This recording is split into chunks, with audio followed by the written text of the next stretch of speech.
Çox cənazələrdə rastlaşdığımız belə bir mənzərə var ki, orada hansı ki o imam insanlara xitabən deyir ki, misal üçün istər ölüm haqqında danışır, istər ölünün halallıq barəsində danışır. Bu şər'i hökmlərə görə imam insanlardan bu halallıq barəsində soruşmalıdır yoxsa yox? Cənazədə əziz qardaşlar, cənazə bastırılandan sonra danışmaq Peyğəmbər sallallahu əleyhi və səlləmdən varid olmayıbdı. Belə bir şey yoxdur şəriətdə. Nə vaxt Peyğəmbər sallallahu əleyhi və səlləm danışıbdı? Hansı ki gəlib görüblər ki, qəbir hələ qazılıb hazır deyil. Qazılma ərəfəsindədir. Onda Peyğəmbər sallallahu əleyhi və səlləm sahabelərlə oturur, indi qəbrin qazılmasını tamamlamasını gözləyirlər. Onda Peyğəmbər sallallahu əleyhi və səlləm danışıbdı. Qısa, o qutaracaq vaxta kimi. Yəni bundan sonra Peyğəmbər sallallahu əleyhi və səlləm heç bir vaxtı cənazə bastırılandan sonra belə şey deməyibdi. Və cənazə bastırılandan sonra Peyğəmbər sallallahu əleyhi və səlləm deyir ki, qardaşınız üçün, yəni ölən adam üçün Allahdan sabitçilik dileyin, hal-hazırda o soruşulur, bağışlama dileyin. Onda deyir ki, səhv eləmirəmsə hədisdə gəlibdir ki, bir dəvə kəsilib, soyulub hazır olana kimi qəbrin yanında durur, hər kəs özü onun üçün Allahdan bağışlama dileyin, sabitçilik dileyin. Halallıq məsələsi ki var, halallıq məsələsi cənazə namazı qılınmamışdan qabaq, hansı ki Peyğəmbər sallallahu əleyhi və səlləm bir nəfərin cənazə namazını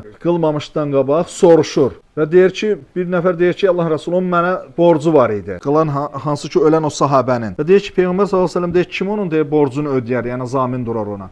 Bir başqa bir sahabə çıxır deyir ki, mən. Onda Peyğəmbər sallallahu əleyhi və səlləm nə eləyir? Yəni bu söz nə vaxt deyilib? Cənazə namazı qılınmamışdan qabaq və ondan sonra Peyğəmbər sallallahu əleyhi və səlləm cənazə namazını qıldırır. Yəni cənazə namazı qılınmamışdan, yəni ölünə aparıb bastırandan sonra artıq belə şey deyilmi? Ondan əvvəl cənazə namazı qılınmamışdan qabaq kiminsə də onda deyilə bilər ki, bəli, kiminsə də borcu varsa da gəlsin desin, hətta ki haqqınızı halal eləyin. Bu kimi şeylər yəni eyb etməz.